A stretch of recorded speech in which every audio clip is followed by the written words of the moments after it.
আসসালামু আলাইকুম ওয়া রাহমাতুল্লাহি ওয়া বারাকাতুহু। সম্মানিত দেশবাসী, আমি cancer specialist doctor SM. Sarwar. বিশেষ করে আপনারা জানেন, সারা ওয়ার্ল্ডের ডাক্তারদের বক্তব্য হলো ক্যান্সার হলে আনসার নেই। ক্যান্সার হলে আমরা সাময়িকভাবে চিকিৎসা দিয়ে থাকি, একসময় ক্যান্সারের মৃত্যু হয়, এটাই মেনে নিতে হয়। আমি বলবো ক্যান্সার হলে আনসার নেই, সে কথার কোনো ভিত্তি নেই। ক্যান্সার সম্পূর্ণরূপে সুস্থ হয়। বিশেষ করে বাংলাদেশের সাবেক প্রধানমন্ত্রীর পিএস বদরুদ্দোজা নিজাম সাহেব মিরপুর 10-এ থাকেন। বাংলাদেশ ইন্ডিয়া সিঙ্গাপুরে চিকিৎসা করে সুস্থ হন নাই। আল্লাহর অশেষ রহমতে আমি চিকিৎসা করেছি আজ থেকে আরো 15 বছর আগে। সুন্দরভাবে সুস্থ হয়েছেন এবং আদৌ সুস্থ রয়েছেন।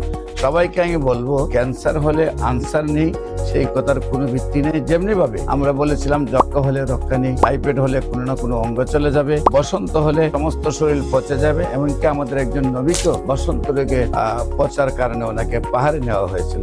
বিশেষ করে ডায়রিয়া হলে গ্রামের গ্রাম মানুষ মারা যেত। আজ কিন্তু সেগুলো কোনো ভিত্তি নাই। এতএব আমি বলবো সুন্দরভাবে সুস্থ হবে, যে কোনো ক্যান্সারে সুন্দরভাবে সুস্থ হবে। আপনারা আমাদের প্রয়োজনে স্ক্রিনে দেওয়া নম্বরে যোগাযোগ করার জন্য আহ্বান জানাচ্ছি। সবাইকে ধন্যবাদ। আসসালামু আলাইকুম ওয়া রাহমাতুল্লাহি।